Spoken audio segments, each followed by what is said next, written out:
ची सुरुवात पुण्यातल्या एका खळबळजनक बातमीने करूया।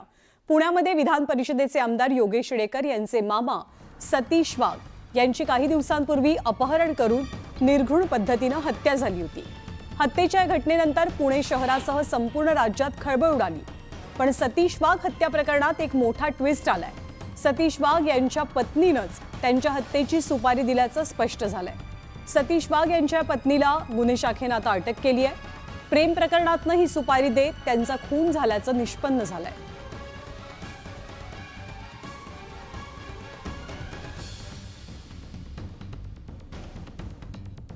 तर सतीश वाघ हत्या प्रकरणाचा घटनाक्रम नेमका कसा होता ते आपण पाहतोय।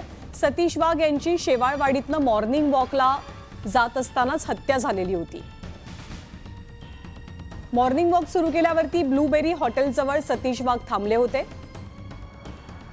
मग कारमधनं चौघे जण उतरले आणि या चौघांनी सतीश वाघ यांना कारमध्ये डांबलं आणि त्यांचं अपहरण केलं।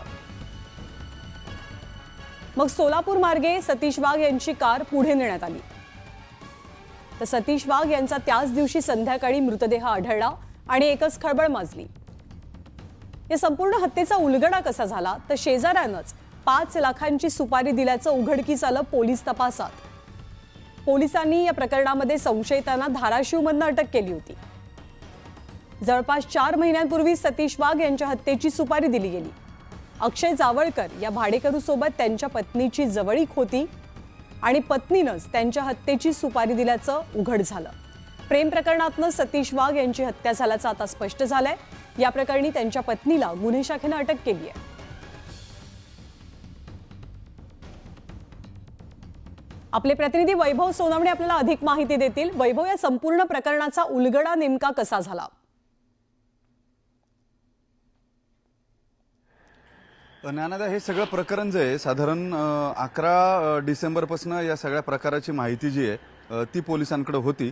या सतीश वाघ यांच्या पत्नीनंच ही सुपारी जी आहे ती दिलेली होती याची माहिती पोलिसांना मिळालेली होती। मात्र सतीश वाघ यांच्या मृत्यूनंतर 13 दिवस सगळे विधी जे आहेत ते विधी होऊ देऊन नंतर तिला अटक केली जावी असा पोलिसांचा एकूण मानस होता। तोपर्यंत बऱ्यापैकी तांत्रिक पुरावे जे आहेत ते पोलिसांनी गोळा केलेले होते आणि जो अक्षय जावळकर आहे जो मुख्य आरोपी या पूर्वीपर्यंत या केसमधला होता त्याने पोलिसांना जी माहिती दिलेली होती वेगवेगळी 5 लाख रुपये त्याला देण्यात आलेले होते। हे पैसे कुठून कसे आले या सगळ्याचे फायनान्शियल ट्रेल्स जे आहेत त्याचा तपास पोलिसांनी केला आणि त्यानंतर या सगळ्या खुनामध्ये सतीश वाघ यांच्या अपहरण आणि खुनामध्ये त्यांच्या पत्नीचाच हात असल्याचं निष्पन्न झालं।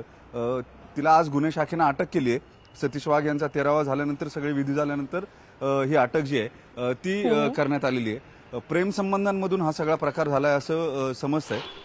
या सतीश वाघ यांची पत्नी जी आहे तिचे प्रेम संबंध जे आहेत ते या जावळकर सोबत होते आणि या सगळ्याची माहिती जी आहे ती सतीश वाघ यांना होती। सतीश वाघ यांचेही अक्षय जावळकर यांच्या कुटुंबियातल्या महिलेबरोबर काही वादावादी होत्या आर्थिक विषयांवरून।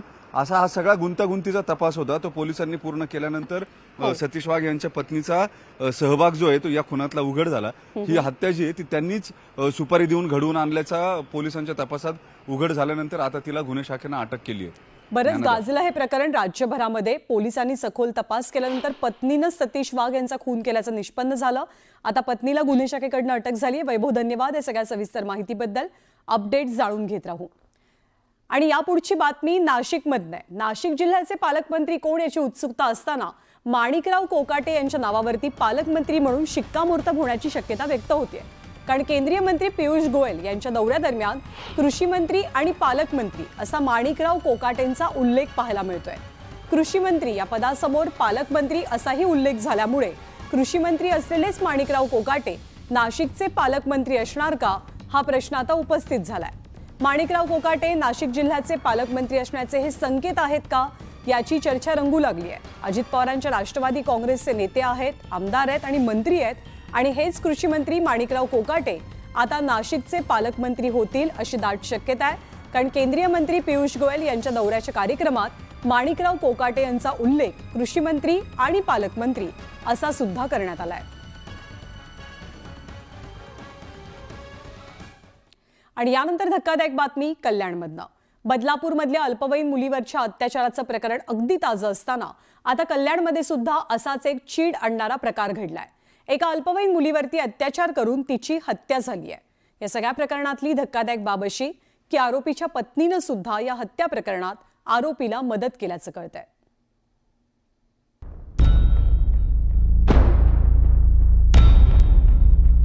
कल्याणमध्ये काळजाचा थरकाप उडवणारी घटना।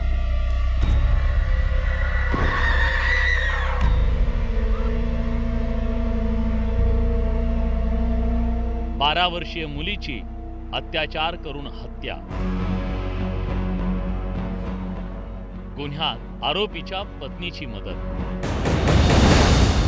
अटक झाल्यानंतरही व्हिक्टरीची साईन दाखवणारा हाच तो सैतान विशाल गवळी, ज्यानं त्या निरागस अल्पवयीन मुलीवर अत्याचार करून तिची हत्या केली। 23 डिसेंबर रोजी ती मुलगी खाऊ आणण्यासाठी घराबाहेर पडली, पण त्यानंतर ती घरी परतलीच नाही। घरच्यांनी तिची शोधाशोध केली, पण ती काही सापडली नाही। त्यानंतर पालकांनी पोलिसात धाव घेतली। 24 डिसेंबरला दुसऱ्या दिवशी बापगाव परिसरात तिचा मृतदेह आढळून आला।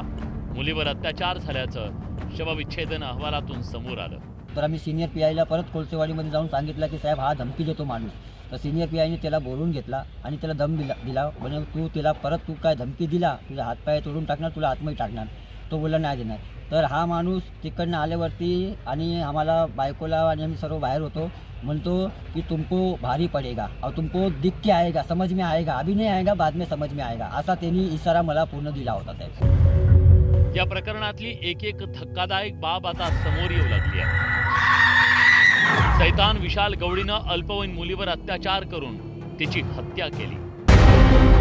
त्यानंतर गुन्हा लपवण्यासाठी त्यानं त्या मुलीचा मृतदेह एका मोठ्या बॅगमध्ये भरला। संध्याकाळी त्याची पत्नी कामावरून घरी आल्यानंतर विशालनं घडलेला प्रकार सांगितला। त्यानंतर या पती पत्नीनं मृतदेहाची विल्हेवाट लावण्याची योजना आखली। घरातले रक्ताचे डाग पुसले। रात्री 8:30च्या सुमारास विशाल आणि त्याची पत्नी मित्राच्या रिक्षातून मृतदेह असलेली बॅग घेऊन बापगावच्या दिशेने निघाले। रात्री 9 वाजता त्यांनी बापगाव परिसरात मृतदेह फेकल्याचा जबाब विशालची पत्नी साक्षीनं दिलाय। सीसीटीव्हीच्या माध्यमातून आपण त्या दोन्ही आरोपींना अटक केलेलं आहे। त्याच्यामध्ये सीसीटीव्ही मधून जो आरोपी आणि त्याची पत्नी या दोघांनाही त्यामध्ये आता अटक केलेलं आहे। त्यामध्ये रिक्षा जो आहे सीसीटीव्ही फुटेज तो रिक्षा सुद्धा आपण जप्त केलेला आहे आणि त्याचं पोलीस स्टेशनला असणारं रेकॉर्ड आणि यापूर्वीची केलेली कारवाई यावरून त्यावरती आम्ही योग्य ती कारवाई करत आहोत। मुलीच्या मृतदेहाची विल्हेवाट लावल्यानंतर नराधम विशालनं एका बारमधून दारू खरेदी केली। आपल्या कृत्याचा कुठलाही पश्चाताप त्याला नव्हता। त्यानंतर तो शेगावला आपल्या सासरी पसार झाला, पण पोलिसांनी एका सलूनमधून त्याला जेरबंद केलं। आरोपी विशालची गुन्हेगारी पार्श्वभूमी आहे। पोक्सोसह विनयभंगाचे एकूण 6 गुन्हे त्याच्यावर दाखल आहेत। पोलिसांनी त्याला कल्याणमधून तडीपार केलं होतं। विशाल गवळीची 3 लग्न झाली आहेत। दरम्यान या घटनेमुळे कल्याणमध्ये संतापाची लाट उसळली आहे। आरोपी विरोधात कठोर कारवाई करण्याची मागणी नागरिकांनी केली आहे। इकडे राज्य सरकारनं या प्रकरणाची गंभीर दखल घेत कठोर कारवाईचं आश्वासन दिलंय। आज जे आरोपीला पकडलं गेलेलं आहे त्याचे म्हणजे बदलापूरमध्ये जो घटना घडली त्या आरोपीची 3 लग्न झाली होती आणि ह्या आरोपीची 3 लग्न झालेली आहेत आणि जे बदलापूरच्या आरोपीसोबत जे केलं त्याच परीने ह्या आरोपीसोबत पण करावं अशी मी गृहमंत्र्यांकडे मागणी करेन आणि याला जे काही आहे कठोर शिक्षा ही व्हायलाच पाहिजे ही मी मागणी करेन। कारण आपण बघितलं असेल तर अत्याचाराच्या घटनापैकी 95% घटना नातेवाईक किंवा ओळखीच्या लोकांकडनं होतात। त्यामुळे हा जसा एक प्रकारे कायदा सुव्यवस्थेचा प्रश्न आहेच, मी नाकारतच नाही, पण त्यासोबत हा सामाजिक प्रश्न देखील आहे। ऑगस्टमध्ये बदलापुरात 2 अल्पवयीन मुलींवर शाळेत अत्याचाराची घटना घडली। त्यानंतर संपूर्ण महाराष्ट्र हादरला। अशात कल्याणमधल्या या घटनेनं नागरिकांमध्ये असंतोष पसरलाय। अशा प्रकारच्या घटनांना कधी आळा बसणार हा सवाल नागरिकांकडून केला जातोय। व्हिडिओ जर्नलिस्ट नरेश पाटीलसह प्रदीप भणगे, न्यूज 18 लोकमत, कल्याण। आणि पुढची बातमी बीडमधनं। बीड जिल्ह्यातील मस्साजोग येथील सरपंच संतोष देशमुख यांची हत्या होऊन 16 दिवस उलटले तरी मुख्य आरोपी अजूनही फरार आहे। पोलीस आणि सीआयडीच्या तपासावरती प्रश्नचिन्ह निर्माण होत आहे. पोलीसच आरोपींना पाठीशी घालतायत असा आरोप विरोधक करत असताना आता शरद पवार पक्षाचे खासदार बजरंग सोनवणेंनी पोलिसांच्या तपासावर तीव्र नाराजी व्यक्त केली. इतकी निर्घृण हत्या करणारे आरोपी मोकाट कसे असा सवाल त्यांनी उपस्थित केला. आधीच तक्रार घेतली असती आणि आरोपींचा शोध घेतला असता तर हत्या घडली नसती असं बजरंग सोनवणे म्हणतात. हे जे आता पकडलेत यांच्या मोबाईलचा CDR काढायला काय लागतंय बरं? जे आरोपी आहेत त्या आरोपीच्या मोबाईलचा CDR काढायला त्याला मोबाईल थोडा लागतोय. CDR तुम्ही काढू शकता का नाही? मग आता त्यांचे मोबाईल टाका ना ट्रॅकला. जी इलेक्शनमध्ये आमचा CDR काढत होतात सत्तेच्या जोर, आता काढा ना आरोपीचा CDR. ही जी आरोपी आहे ती आरोपीच्या मोबाईलचा CDR काढा. आणि पोलीस यंत्रणा आपल्याकडे बीड जिल्ह्यामध्ये CDR काढायला परफेक्ट आहे. मग CDR काढा ना यांचे CDR काढा. कुणाकुणाला किती किती बोलणं होतंय. दिवसात एक माणूस 3-3 घंटे कुणाकुणाला बोलला जात आहे. काढा.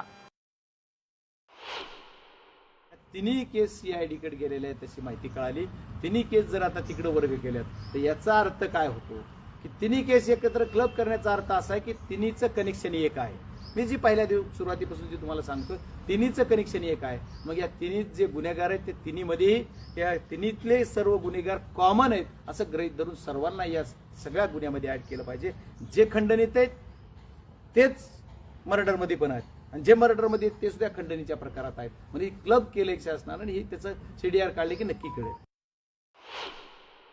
या मोर्चाच्या संदर्भात मी सर्व जनतेला सुद्धा आवाहन करणार आहे की तुम्ही सगळेजण 28 तारखेपर्यंत जर ह्यांनी काही ऍक्शन नाही केली आणि नाही झाला तर आपण तो मोर्चा मोठा करू. मी स्वतः हजर राहणार आहे आणि आपण सर्वांनी हजरही राहिलं पाहिजे त्या मोर्चाला असं मी जनतेला तुमच्या माध्यमातून आवाहन करणार आहे. एवढंच नाही, तेवढ्या मोर्चावर मी थांबणार नाही. तर पुढच्या काळामध्ये याचा जर तपास 1 तारखेपर्यंत नाही झाला तर पुढच्या येणाऱ्या वर्षामध्ये नवीन वर्षामध्ये मी स्वतः उपोषणाला बसणार आणि खमक्या भूमिका घेऊन मी जोपर्यंत हा निर्णय छडायला लागत नाही तोपर्यंत उठणार नाही. अशी भूमिका सुद्धा मी पुढच्या काळात घेणार.